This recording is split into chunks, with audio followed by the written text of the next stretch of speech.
Welcome back to ACB Wrestling Talk, your main source for wrestling news and wrestling discussions. I'm, of course, your host, Alexis Carrillo, and let's get into some wrestling talk.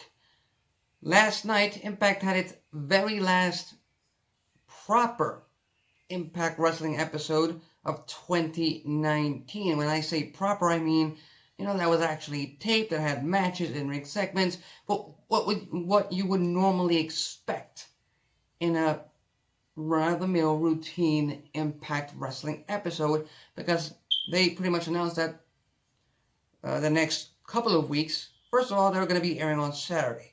So that's a change in the Impact Wrestling schedule, but it will also be, both of them will be either best of, a look back of at the year of Impact Wrestling in 2019, and the announcement of, Wrestler of the Year, Tag Team of the Year, that kind of stuff.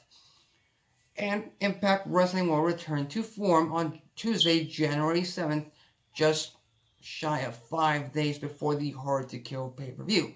So with that out of the way, last night, Impact Wrestling opened up with Jordynne Grace, current #1 contender, and challenger to Taya Valkyrie's Knockouts Championship at Hard to Kill, defeating or returning to Neil Dashwood in the opening contest, as was expected. Simply put, Tenille Dashwood has been seen since her loss to Taya Valkyrie at Bound for Glory. And now, Jordynne Grace is going to be challenging for the Knockouts title, so what else could you have? What else could be the end result? We also got a backstage segment where, throughout the entire evening, we saw Rhino and Moose brawling backstage. This apparently has led Impact Management to book a match between Rhino and Moose at Hard to Kill in Dallas, Texas on January 12th. So, yeah, that's going to happen. TJP defeated Daga, and just like I predicted, the Desi Hit Squad came out to beat up on TJP and Fallah Bahh. Daga, like I said, he's a babyface. Not many people would know that because his character development has been little to none. But he is a babyface. He helped them out. He evened out the odds until the monster Mahabali Shera came out and just wrecked shop. So, yeah, that happened. RVD and Brian Cage brawled in the ring. That's right. Impact Wrestling has been touting this as a dream match coming up at Hard to Kill. The whole effing show, Rob Van Dam, will face off against the former Impact World Champion Brian Cage in what they themselves are touting as a dream match. Now, I'm going to save my prediction for this match at Hard to Kill for, January 6th when Wrestling Talk returns to its proper episodes after the holiday breaks. But you kind of already know what to expect in terms of this match. RVD versus Cage, I'll let you figure that one out for yourselves. Ethan Page defeated Rich Swan by DQ. This after Willie Mack started brawling with Ethan Page, causing the disqualification victory for one half of the Impact World Tag Team Champions. And some dissension, some tension is being teased between Willie Mack and Rich Swan, which is expected simply because they are challenging for the tag team titles at Hard to Kill. And Rich Swan has been on such of a roll lately that you need some kind of doubt in the mind of that team to really not predict that finally Swan and Mack are going to dethrone the North as tag team champions. Again, gonna leave my predictions for later or earlier in next year. But I kind of have an idea of who I'm expecting to win that match. Joey Ryan defeated AC Romero. Ace Austin defeated Pete Williams in a match that he dedicated to Trey's mom, continuing to build up that X Division feud. And in the main event, Sammy exposed the fact that Tessa, in his mind, and Sami Callihan, current Impact World Champion's mind, Tessa Blanchard has been handed everything in her wrestling career and everything in her life simply because of her last name being Blanchard. And then we had an entire brawl, which was pretty much the theme of this show, that went throughout the entire streets of New York City to end out the show. And like I said, about 3 weeks from now, we'll get the go-home show to Hard to Kill. But want to get back to the fact that Sammy exposed Tessa Blanchard. And it's something that I've been wanting to speak out on for quite a while, because it's something that's been brought up time and time again, specifically in WWE, and that's the fact that Roman Reigns and Charlotte Flair are handed everything. They become main eventers and world champions because of their last name, because of their daddies. That's a misconception. That's an ignorant take. And number one, I'm happy that they're inserting this into the storyline, because if anything, that's great heel heat. If anything, that is 100% grade A heel heat. But in real life, those are excuses. Your last name might get you through the door, but if it gets you through the door and you have that last name, you have much more pressure than anybody else. You have to live up to the legacy of those who came before you. That's pressure. And to me, Roman Reigns, Charlotte Flair, Tessa Blanchard, and a few more have lived up to that name, to that legacy. A few others, not so much. Where's Briscoe? Ted DiBiase. They had nice spur of the moments, but like I said, their last name got them through the door. Then it was up to them to really try and make a name for themselves and really establish themselves. And that wasn't possible because they didn't work as hard as possible.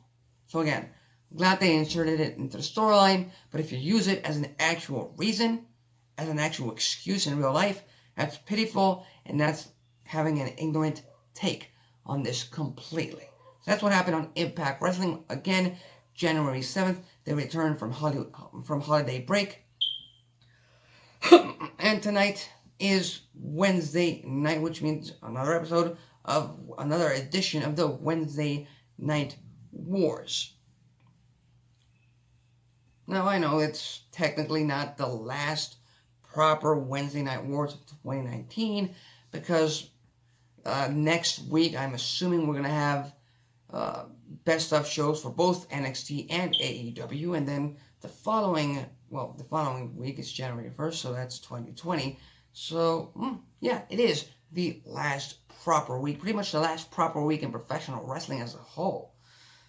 But tonight is NXT on the USA Network, and we've got two main event championship matches that, if you ask me, if I had cable, if I had to just pick one, I tune into NXT on USA, simply because Shayna Baszler defends her NXT Women's Championship against Rhea Ripley. And I know I've been saying this for quite a while.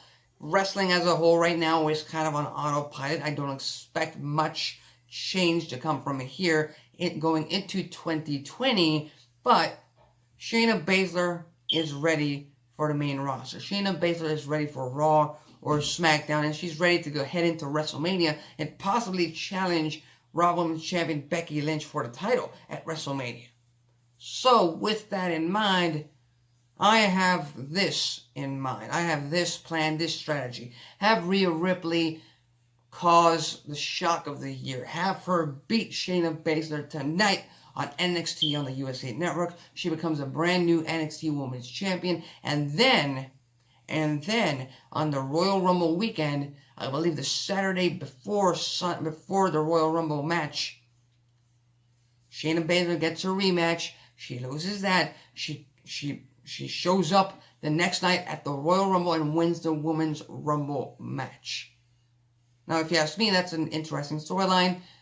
If you agree with me or you disagree with me, leave your thoughts, comments, and predictions on the comment section below. I'm just throwing it out there. Rhea Ripley will become NXT Women's Champion tonight at Full Sail University. But not only that, tonight we also got an NXT Championship match where Adam Cole, baby, defends his title against Finn Balor. Now this is a tough one to predict. It's It's a very tough one to predict. Because number one, I don't expect this match to end in a DQ or a countout or a no contest or whatever. I don't expect NXT or WWE to pull that on us. Because, again, anything is possible in wrestling, and there is a 1% chance that this might happen because Adam Cole and Finn Balor both need to be protected, but I highly doubt that that's going to be the end result.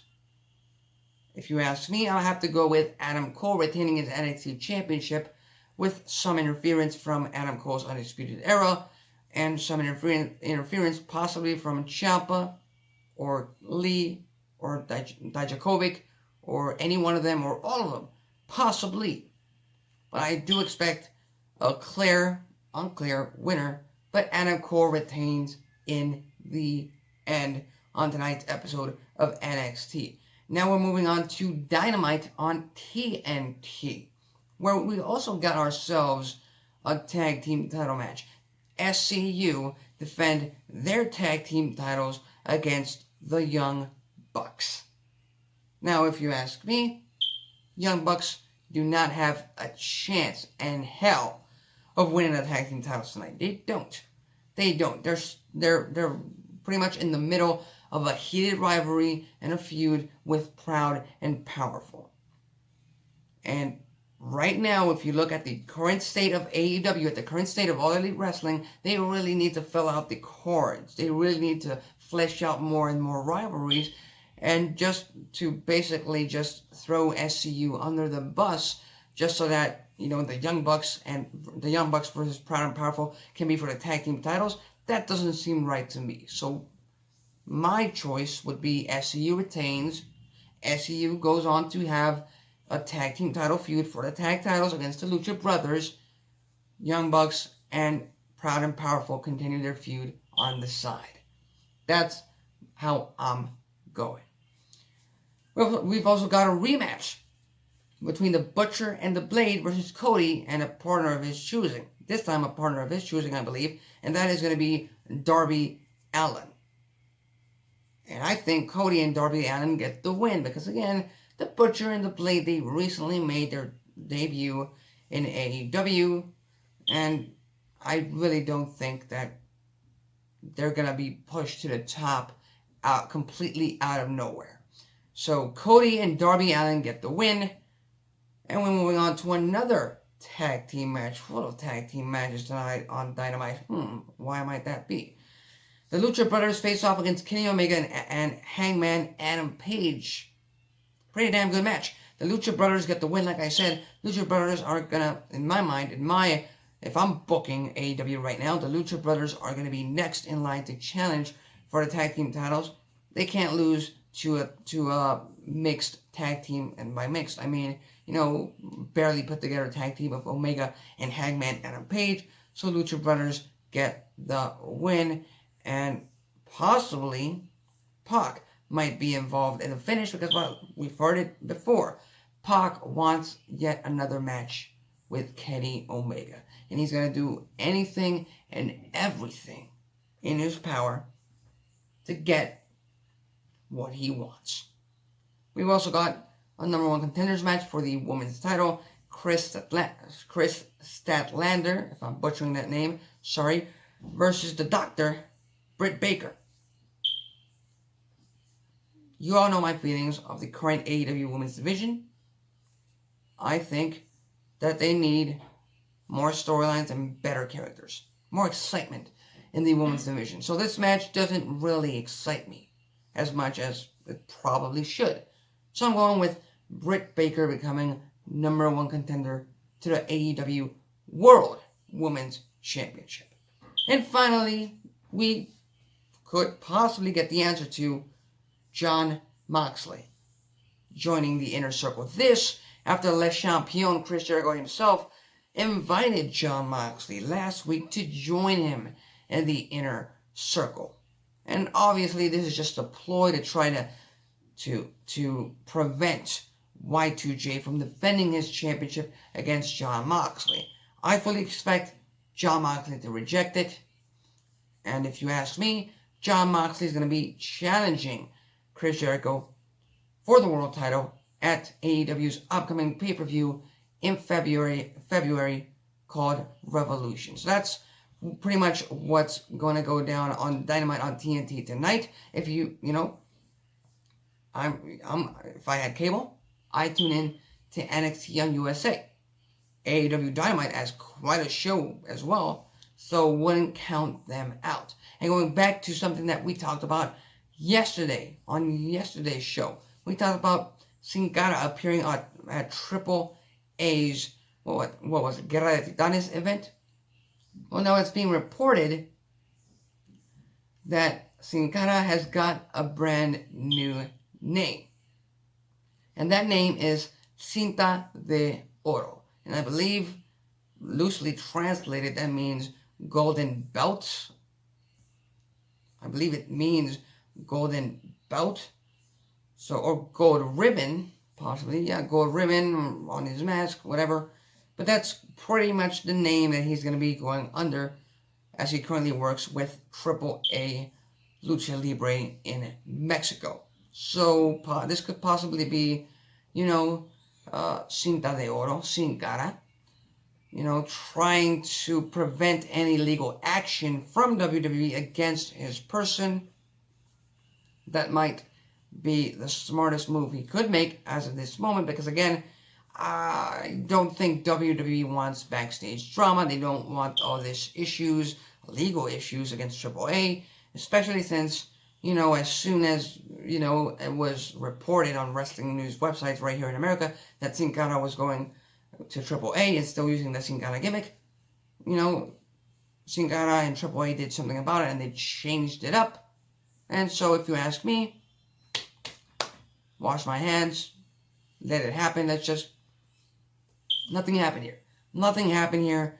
WWE and Cinta de Oro go their own ways. That's that. Let's save ourselves the trouble. Let's save ourselves the legal fees and the backlash from wrestling fans online.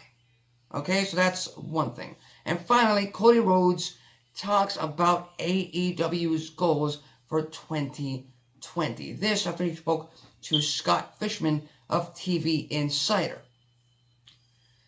And this is what Cody had to say, and I quote, "For sure, I know this is a time of my life. Marrying my wife is the most important day of my life, but this has been the most important year of my life. Looking at 2020, we have to expand upon the mission statement. That's always my goal when I'm out there. The mission statement that we have to be the alternative. We can get in the weeds on counter-programming on Wednesday nights and talk about ratings and use the word war and all that stuff, but we have to stick to our mission statement of being an alternative. Be sports-centric. That's something people have been critical of here and there. The show is a buffet and sometimes the foods are vastly different. That can be a little offensive, but I just want to make sure we key in on our mission statement and we key in on our outreach to fans. We are in a different environment. The most over roster member at AEW isn't Chris Jericho. It's the audience. It's the 6-man our audience is, and we have to continue to make it a safe and fun and vibrant environment. That's the nature of this all-inclusive brand that we have. It's about making everyone feel comfortable. I want to key in on the things that help build us in the first place." So this is what Cody had to say. He talked about, he pretty much stated that AEW first and primary goal for 2020 is to be the alternative. It's to not copy WWE, it's to not copy Impact Wrestling, but to be their own thing, be sports-centric, and try to continue doing what got them to the race. So to that I say, good on you, Cody. But, over the next couple of weeks, during this entire break, I do plan to talk, number one, about AEW's first year in business, 2019, and number two, a few things AEW should work on for 2020. And, they might coincide with what Cody had to say, or they might be completely opposite of what Cody had to say. Again, that's just one guy's opinion. You don't have to agree with me. You don't have to listen to me. But I'm just throwing it out there because I enjoy giving my opinion on wrestling news and wrestling discussions. So with that said, that's it for today's episode of ACB Wrestling Talk. If you like this video, hit the like button. If you dislike this video, hit the dislike button. That's it for me. See you tomorrow.